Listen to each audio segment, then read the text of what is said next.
السلام عليك يا رسول الله السلام عليك حبيبي يا نبي الله السلام عليك يا رسول الله السلام عليك حبيبي يا نبي بسم الله والصلاة والسلام على رسول الله وعلى آله وأصحابه أجمعين. L'argent, est-ce une source de conflit ou de bonheur? Un jour, Omar ibn al-Khattab, deuxième calife de l'islam, a reçu dans le tribunal une personne qui a porté plainte contre l'un de ses amis qui lui a fait du tort. Omar ibn al-Khattab, qui était un homme juste, lui a posé une question. Il lui a dit: cette personne que tu accuses n'est pas présente et je ne peux pas faire confiance à ta déposition. Pour la prendre en compte, il me faut 2 témoins qui vont attester de ton intégrité. Est-ce que tu as 2 témoins qui peuvent se présenter et me témoigner que tu es une personne de confiance? Et l'homme a dit oui, je te les rapporte. Les 2 témoins arrivent et Omar ibn Khattab leur dit: est-ce que vous témoignez, vous attestez que cette personne qui dépose plainte est une personne de confiance? Et les 2 individus acquiescent. Et Omar ibn Khattab va leur dire: je vais vérifier si effectivement votre témoignage vaut la peine d'être pris en compte. C'est-à-dire, je vais m'assurer que vous connaissez bien cette personne. Et il va leur poser 3 questions.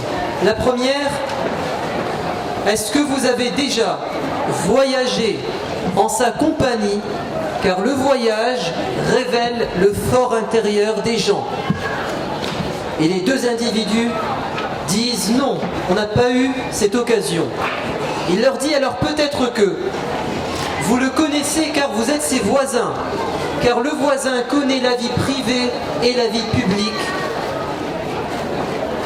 de son voisin. Et ils vont dire non. Il va dire alors que peut-être que vous avez déjà fait affaire avec lui. Vous lui avez déjà prêté de l'argent, vous avez déjà acheté ou vendu. Et les 2 personnes vont dire non. Il a dit car l'argent, c'est ce qui nous intéresse ici, rompt les liens de parenté. L'argent divise les frères de sang.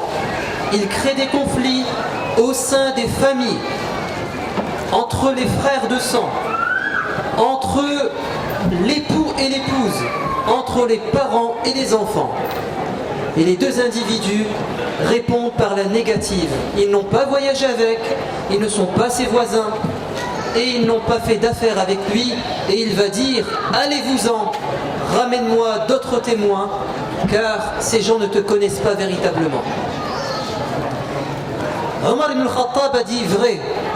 L'argent, effectivement, c'est un constat et source de conflit. Et nous allons, pendant une bonne demi-heure, traiter de 3 aspects du conflit par l'argent, à cause de l'argent.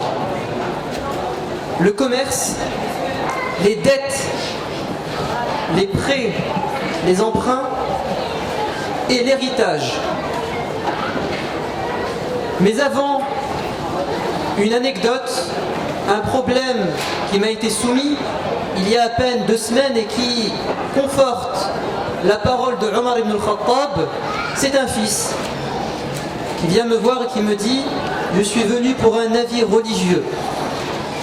Il me dit: mon père avait une maison au bled. Il a travaillé pendant des années à la mine pour acquérir ce bien. Et il a été gentil, il a permis à son cousin et à l'épouse de son cousin, donc à sa famille, de vivre dans cette maison gratuitement. Les années passent et le cousin divorce.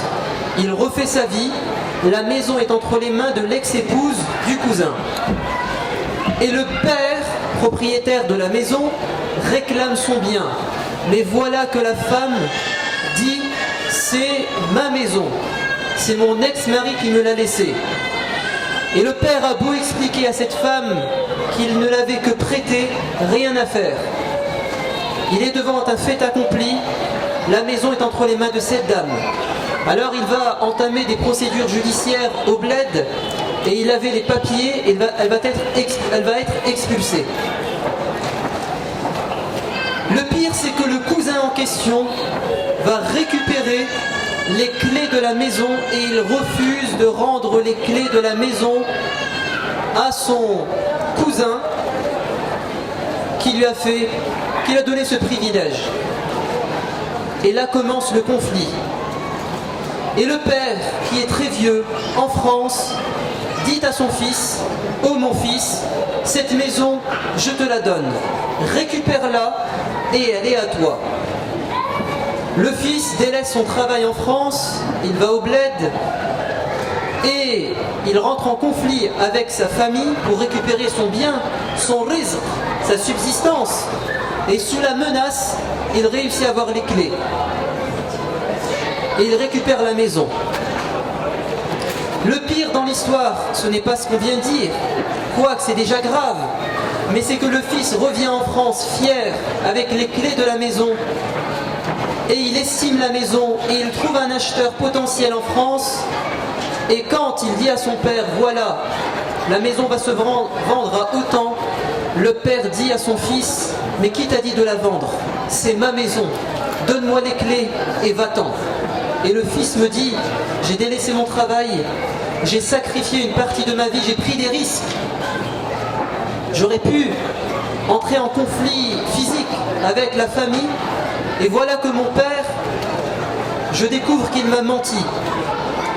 Et j'avais placé mes espoirs dans tout ça, mais j'ai des papiers qui prouvent que je suis mandaté pour vendre la maison. Je peux dans les faits la vendre et récupérer l'argent. Alors qu'est-ce que je fais? Est-ce que je rentre en conflit avec mon père et je récupère la maison ou je prends mon mal en patience et je continue ma vie? Alors, je lui ai dit, religieusement parlant, il reste le propriétaire, même s'il t'a arnaqué et que c'est ton père et qu'il devra sûrement rendre des comptes, à moins que tu lui pardonnes, il reste propriétaire. Et le propriétaire, jusqu'à preuve du contraire, c'est lui qui dispose de ses biens. Donc d'après la justice civile et divine, tu ne peux pas faire quelque chose à l'encontre du propriétaire, fût-ce ton père qui t'a arnaqué. Même un père peut faire du mal à son fils, et l'inverse est vrai, les enfants peuvent faire du mal à leurs parents pour des questions d'argent. Malheureusement, ce sont des cas qui se répètent, et vous allez voir quand on va développer que c'est quelque chose de dramatique. Et juste avant de venir, un frère, en sachant le thème, m'a dit « Dis à ton public ce proverbe qui est vrai ». Je ne le connaissais pas. Quand on sait ce que fait l'homme de l'argent, on est choqué. Mais quand on sait ce que fait l'argent de l'homme, on est outré. D'abord, en guise d'introduction, avons-nous en tant que musulmans, en islam, un problème avec la richesse et l'argent? Est-ce qu'on a le droit de condamner une personne qui a comme projet d'être riche, d'être millionnaire? Est-ce que c'est forcément un matérialiste? Est-ce que Dieu le condamne? Est-ce que c'est tabou, l'argent en islam? Pas du tout. Au contraire, l'islam veut que les musulmans soient riches. Et ça me permettra à un moment donné de faire une parenthèse sur la fatwa du Conseil européen de la fatwa et de la recherche sur le crédit, afin que vous puissiez comprendre pourquoi des savants émettent des fatwas. Vous comprendrez ça tout à l'heure. L'islam incite les musulmans à être riches. Pourquoi? Parce que l'argent, c'est un bienfait de Dieu. Et Allah a mis sur terre des bienfaits, il veut qu'on en jouisse. Mais on verra tout à l'heure avec une éthique, une morale et des limites. Mais en principe, l'argent, il a été créé par Dieu, il a été mis sur terre pour que l'être humain en jouisse.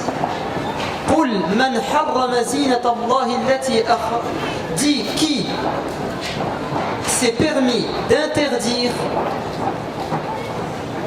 la jouissance, les bienfaits que Dieu a mis sur terre. Dit, toutes ces jouissances sont aux croyants sur terre et aux non-croyants, mais elles seront le privilège, elles seront réservées aux croyants dans l'au-delà.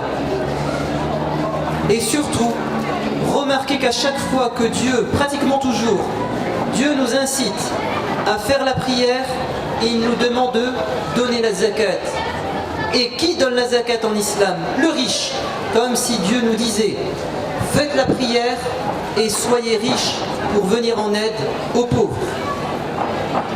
Et mieux que ça, un des plus grands prophètes, Sulayman, Salomon, a fait une invocation. Et elle est rapportée dans le Coran, dans laquelle il demande à Dieu de recevoir en cadeau le plus grand royaume, la plus grande richesse que n'aura aucun être humain sur terre. Ya Allah, donne-moi un pouvoir et une richesse qui ne sera le privilège d'aucun être humain après moi. Un prophète qui demande la richesse. Mais encore, nous avons parmi les 10 compagnons qui ont été voués au paradis par la bouche du prophète bien-aimé alayhi salatu wassalam. Parmi ces 10 compagnons, au moins 6 sont, d'après nos critères actuels, des millionnaires à l'époque. Ils étaient millionnaires et à leur tête Abu Bakr al-Siddiq, un grand commerçant, Uthman ibn Affan, Omar ibn al-Khattab et Abdurrahman ibn Auf, et ainsi de suite. C'était des gens qui étaient extrêmement riches, notamment grâce au commerce. Et le prophète a dit alayhi salatu wassalam, la hasada illa fi ithnayn, la jalousie, la bonne, n'est permise que dans 2 cas. Envier une personne à qui Dieu a donné le Coran, il l'a appris, il le pratique et il le récite nuit et jour. Tu as le droit d'envier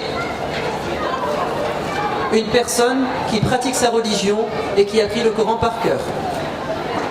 Et sur le même plan, tu as le droit d'envier, dit le prophète, une personne à qui Dieu a donné de l'argent, il l'utilise pour lui, pour le plaire. Il l'a bien acquis de manière honnête et il le gère de manière intelligente. Donc une personne ou l'un de tes enfants qui aurait comme projet d'être hyper riche, tu ne peux pas l'empêcher. Tu ne peux pas l'empêcher, il a le droit et c'est naturel. Allah Azza wa Jal a mis en nous l'amour de l'argent et tout ce que Dieu met en nous,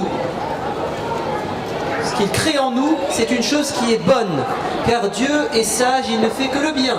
زُيِّنَ لِلنَّاسِ حُبُّ الشَّهَوَاتِ مِنَ النِّسَاءِ وَالْبَنِينَ وَالْقَنَاطِيرِ الْمُقَنطَرَةِ مِنَ الذَّهَبِ وَالْفِضَّةِ. Allah a enjolivé aux gens l'amour des femmes, et pour les femmes les hommes, l'amour des enfants, la progéniture et l'amour de l'argent. Le fait d'aimer une femme pour un homme, ou pour un homme ou pour une femme d'aimer un homme, vous ne pouvez pas condamner une personne. C'est une attirance naturelle. Maintenant, évidemment, l'amour ne doit pas être aveugle. Il en est de même pour l'argent. Allah a enjolivé, a mis en nous la passion de l'argent, l'amour de l'argent. Et ce n'est pas condamnable en principe. Là où le problème se pose, c'est quand l'amour devient aveugle. Et c'est là que Dieu nous dit par exemple وَتُحِبُّونَ الْمَالَ حُبًّا جَمًّا, et vous aimez l'argent d'un amour avide, sans limite. Parce que juste avant il a dit وَتَأْكُلُونَ التُّرَاثَ أَكْلًا لَمًّا, vous dévorez l'héritage. Donc, en guise d'introduction, on n'a aucun problème avec l'argent et la richesse. soyez riches, ayez comme ambition d'avoir beaucoup d'argent, investissez. Il n'y a pas de problème. Et vous pouvez, grâce à votre richesse, à votre travail, à votre emploi, à vos études, atteindre les hauts degrés du paradis, peut-être même plus qu'une personne qui prie, qui jeûne ou qui a pris le Coran par cœur. Le prophète a dit At-tajiru saduq, le commerçant très honnête est aux côtés des prophètes, des hommes pieux au paradis.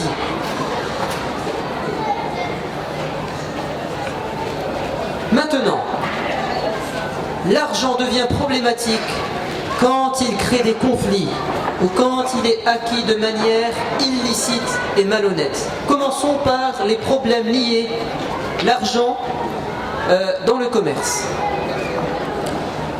Vous avez un hadith qui résume un peu la relation entre l'acheteur et le vendeur. Al-bay'ani bil khiyar ma lam yatafarraqa. L'acheteur et le vendeur disposent d'un délai de choix ou de décision tant qu'ils ne se sont pas séparés. C'est pas ça qui nous intéresse. Fa'in, et si le vendeur et l'acheteur sadaqa wa bayyana burika lahuma fi bay'ihima, si l'acheteur et le vendeur ont une bonne intention et qu'ils sont honnêtes, alors Allah mettra de la baraka dans leur transaction économique, leur échange. Wa in kadhaba wa katama muhiqat barakatu bay'ihima. Et si l'un d'entre eux est malhonnête ou qu'il cache, il dissimule une information importante dans la vente, un défaut de la marchandise, son prix réel dans le marché, Allah retire la baraka. Donc,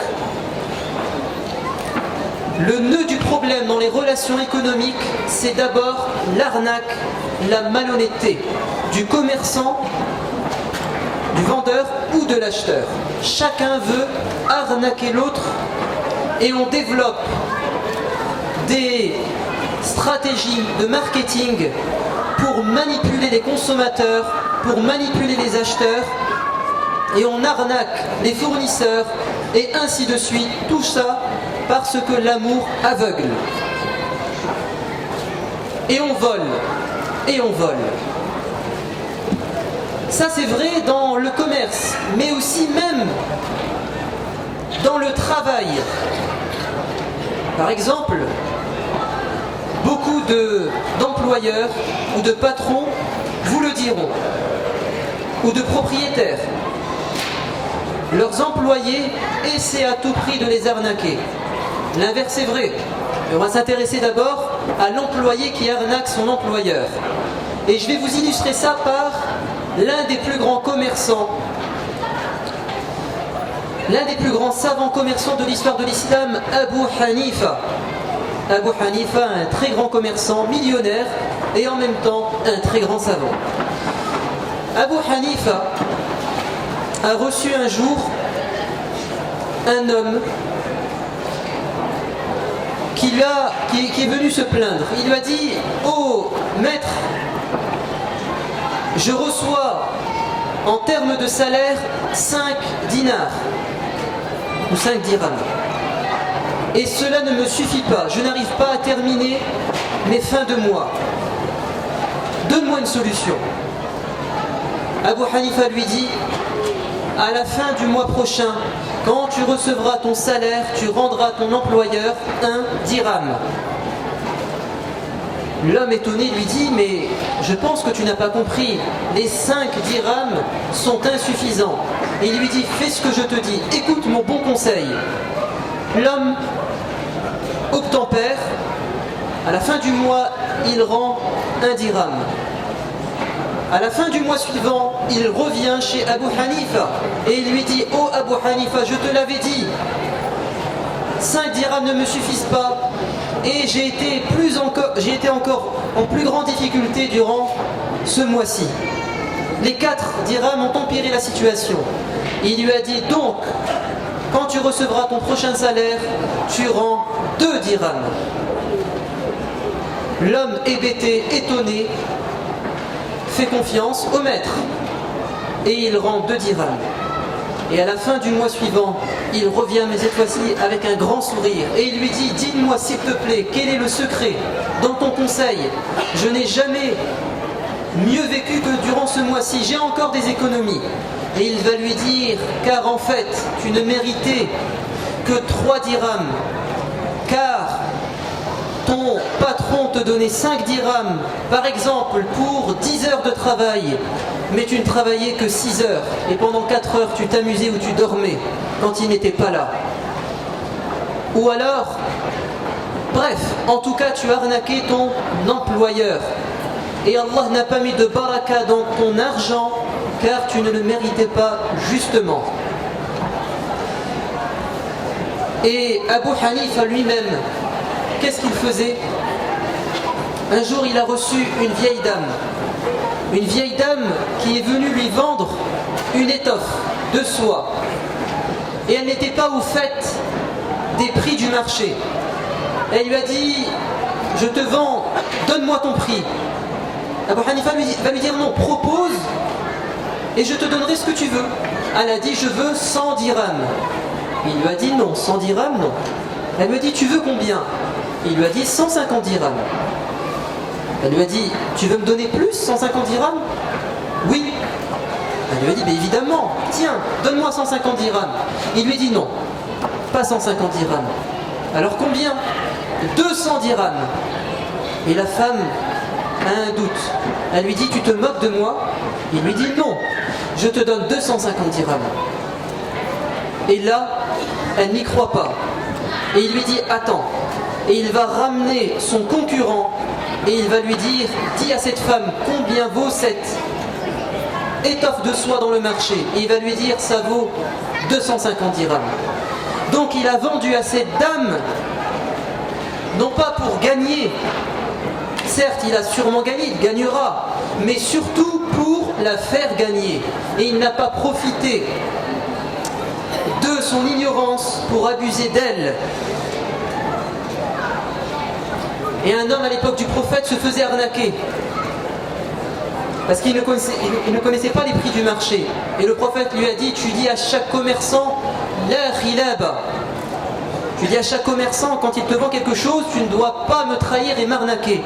Je veux que tu me vendes de manière honnête et juste.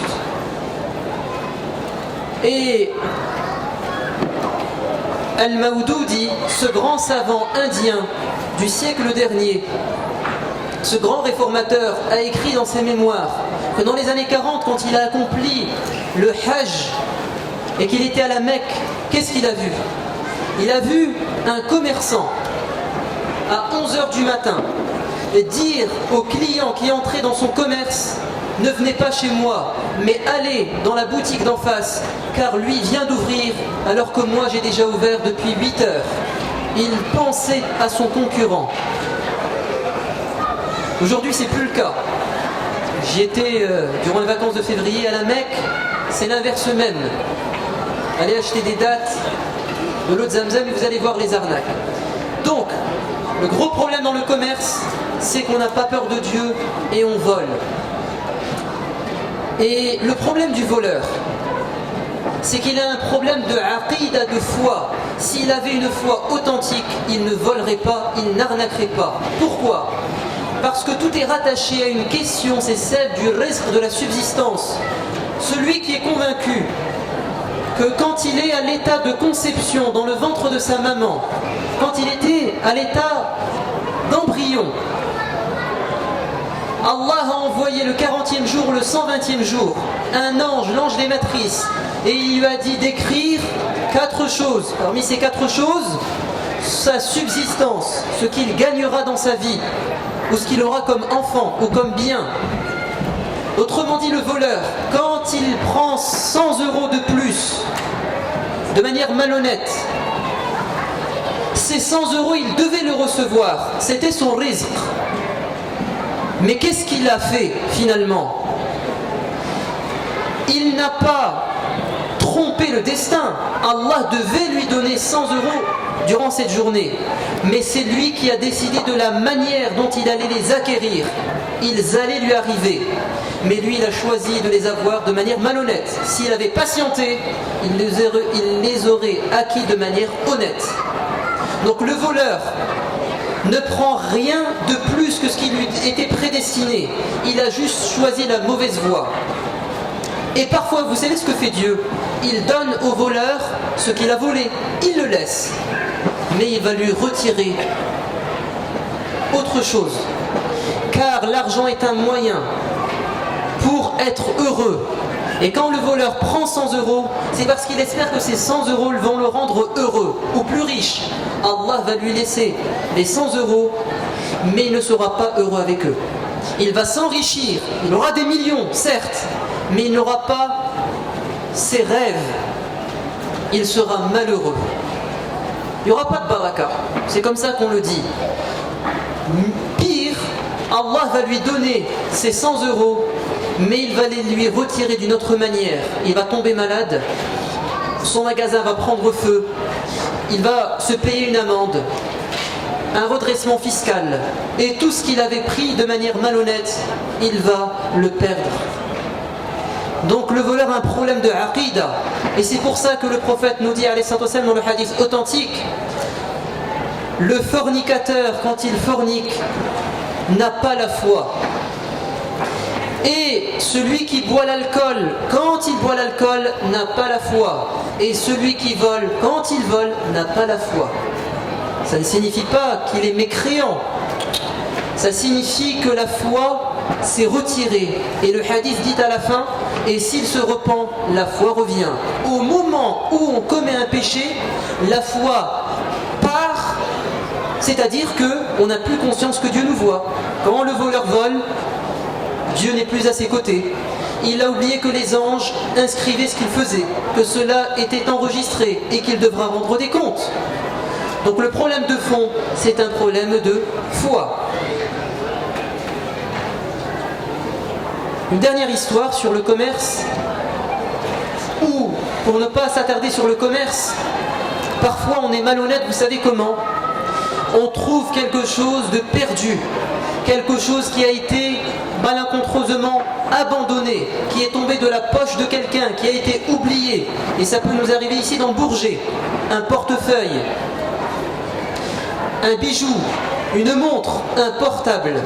Qu'est-ce qui nous est demandé en islam?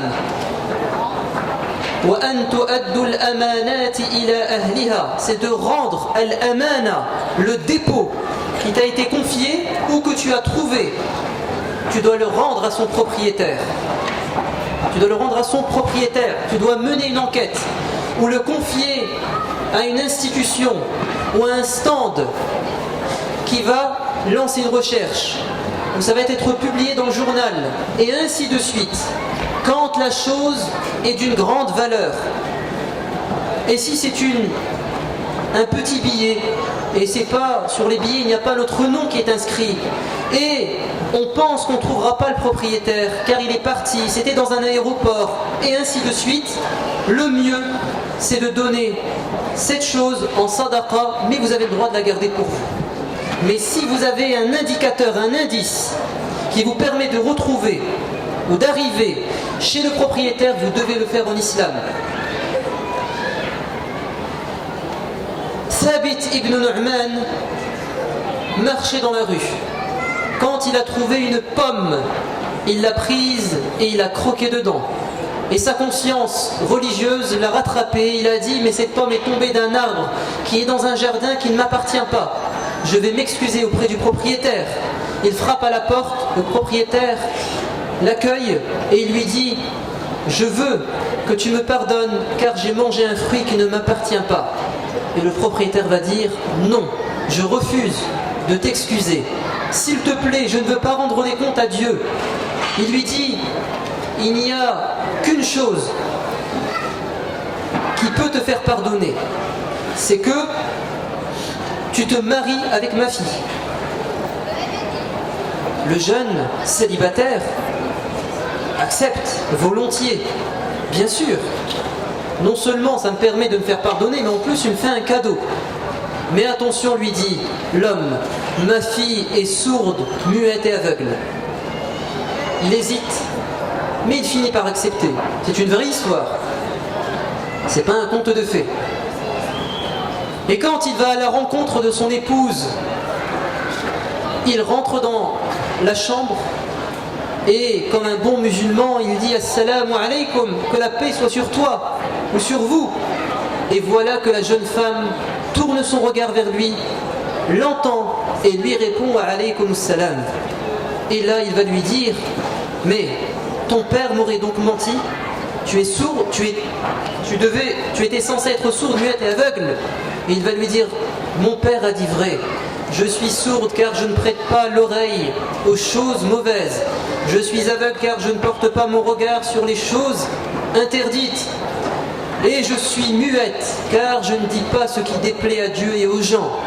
Et ils vécurent heureux. Et dans leur descendance va apparaître le fameux Abu Hanifa, ce fameux commerçant honnête.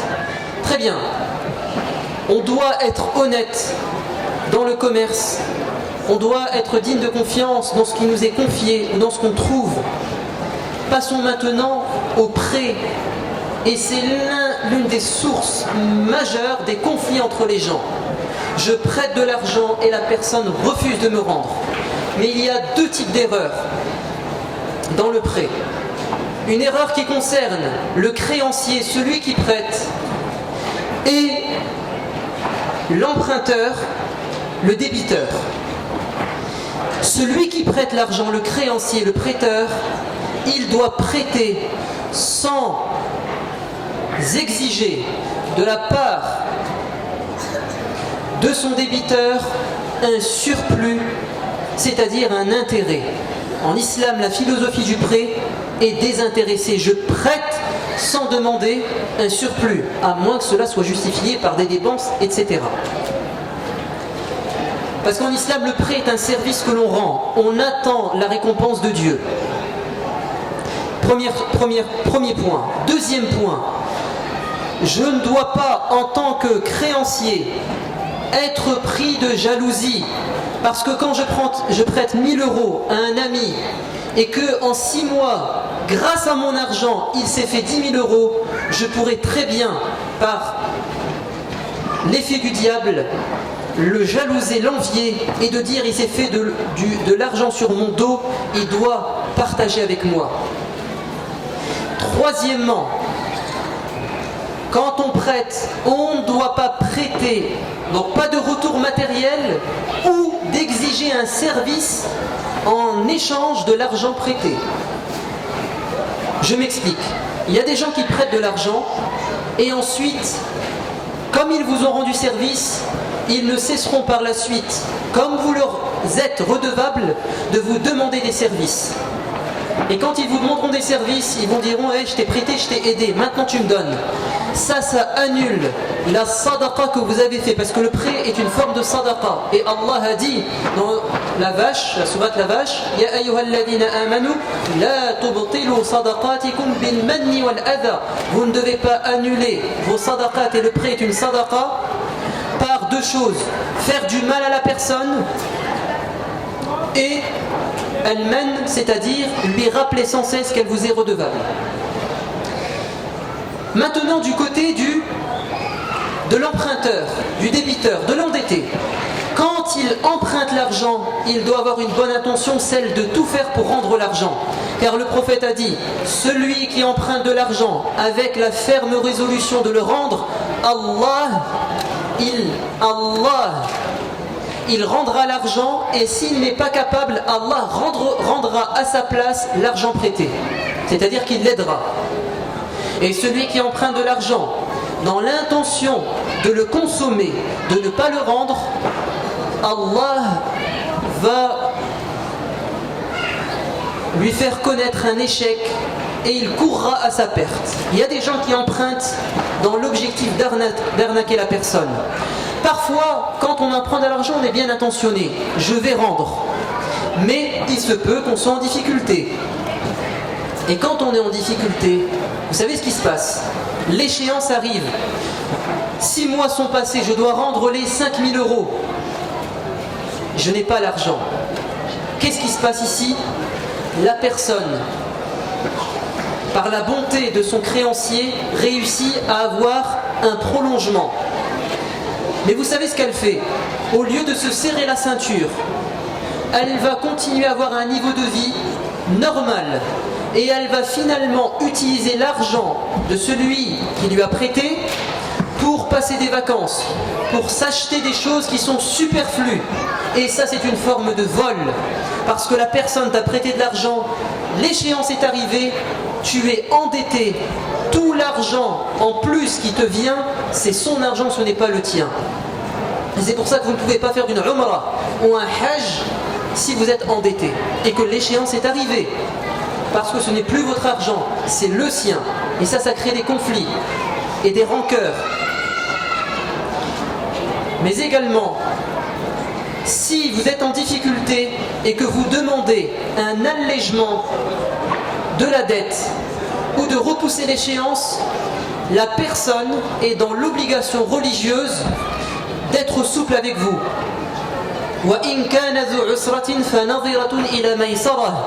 Et si la personne qui vous doit de l'argent est en difficulté, vous êtes dans l'obligation de lui redonner une chance, de prolonger l'échéance.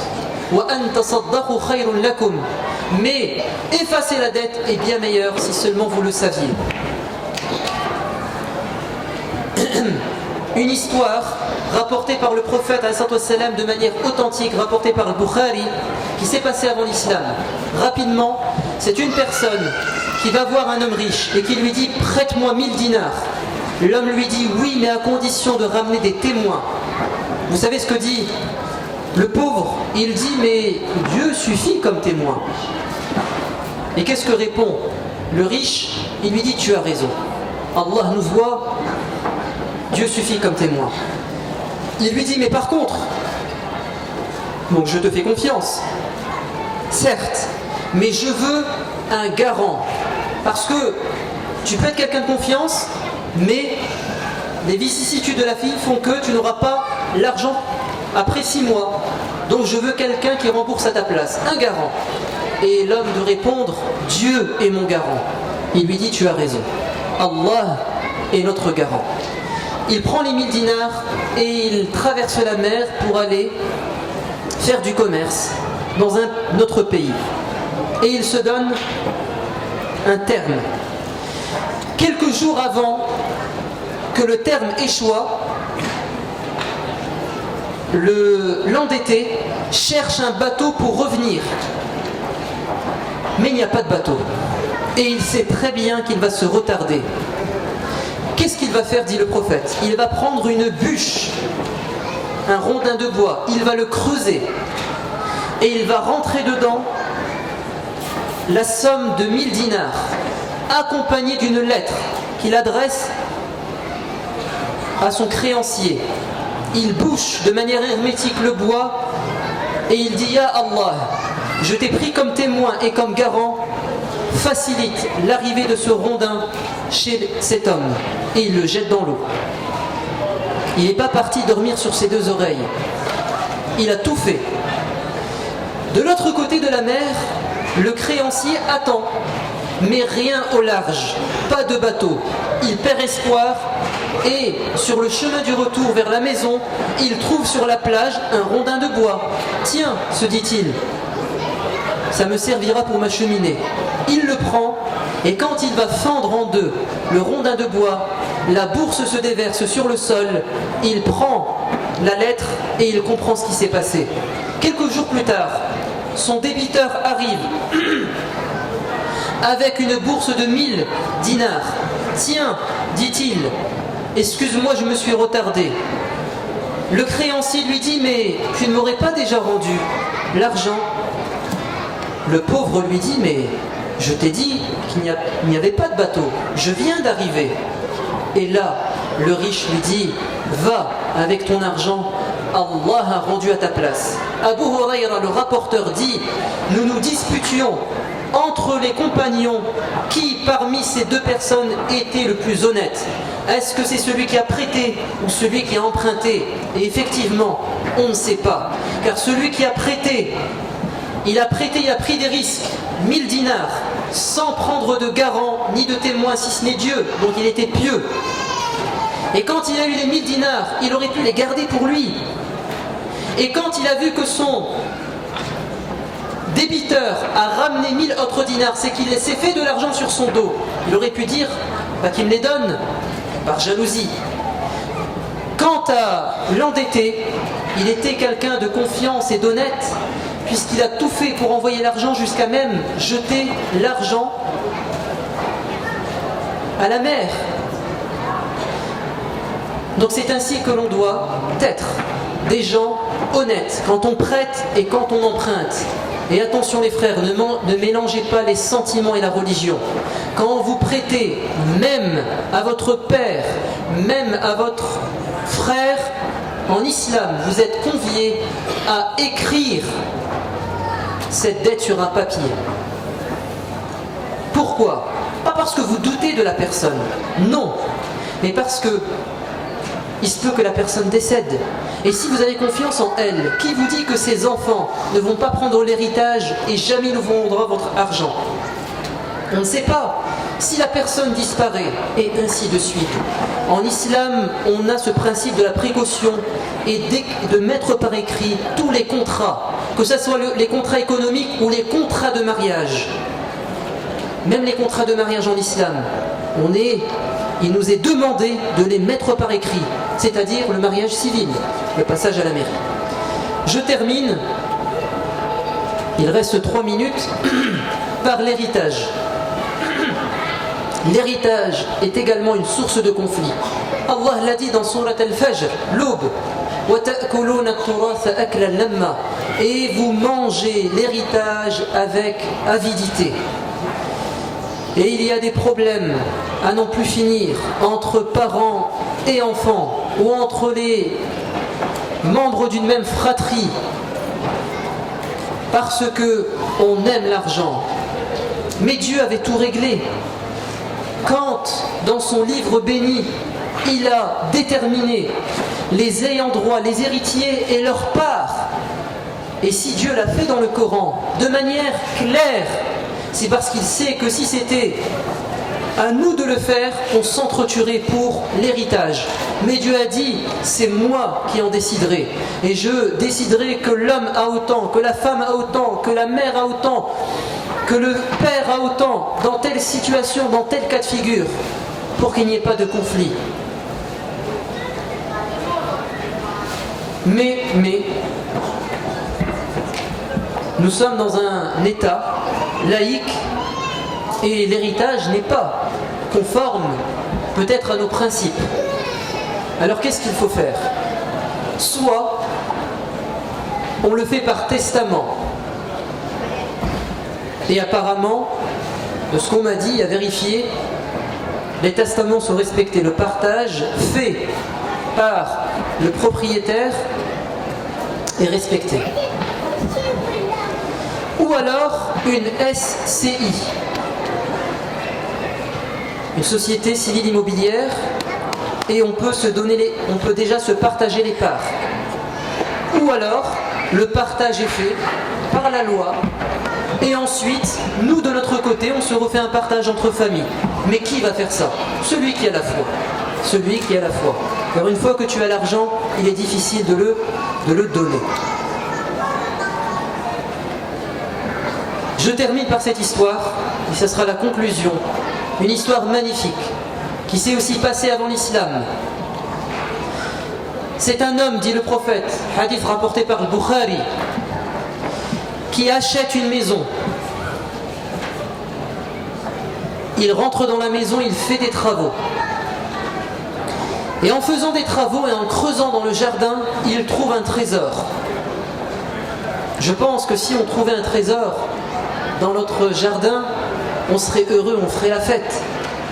Mais cet homme s'est dit, ce n'est pas moi qui l'ai enfoui dans la terre. Je vais donc retrouver l'ancien propriétaire de la maison et lui rendre son bien. Et effectivement, il va le retrouver. Et il va lui dire, tiens, voilà ce que j'ai trouvé dans ton jardin, ton ancien jardin. Et l'ancien propriétaire va dire non, je t'ai vendu la maison et ce qu'il y a sous la maison, sous la terre. Et l'autre va dire mais non, quand je t'ai acheté cette propriété, je n'ai acheté que la maison, pas ce qu'il y a sous la terre. Et ils vont se disputer. Et ils vont aller devant un juge. Non pas pour prendre l'argent, mais pour le donner. Et le juge est perdu. Que va-t-il décider? Alors, vous allez me dire, il va faire moitié-moitié. Non, aucun d'entre eux ne veut prendre d'argent, car il considère que ça ne lui appartient pas. Alors, le juge va prendre une autre décision. Il va dire, avez-vous des enfants? L'un va dire, j'ai une fille. L'autre va dire, et moi j'ai un fils. Il va dire, eh bien écoutez, vous allez marier vos enfants et ce trésor servira comme dot et comme fortune durant leur vie de couple. Et ils vont accepter cette sentence extrêmement sage. Et c'est comme si cette histoire venait illustrer ce verset. Ya ayyuhalladhina amanu.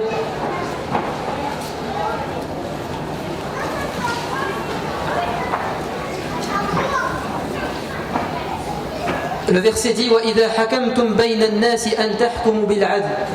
Vous devez rendre les dépôts aux gens et vous devez juger de manière équitable. Il y aurait beaucoup d'autres choses à dire et j'ai oublié ce que je voulais dire, mais je dois partir, désolé, sur la fatwa européenne du crédit bancaire. Je n'ai pas le temps de la développer, désolé, mais allez sur internet et vous taperez Iki Hussein et fatwa et puis vous, Inch'Allah, vous trouverez ce qu'il faut. Excusez-moi, j'ai un rendez-vous à 20h donc je dois y aller. En tout cas, en résumé, l'islam invite à se renforcer économiquement. En tant que communauté musulmane en France, on doit nous faciliter l'acquisition de l'argent tant qu'on ne vole pas. Tant qu'on ne vole pas les gens.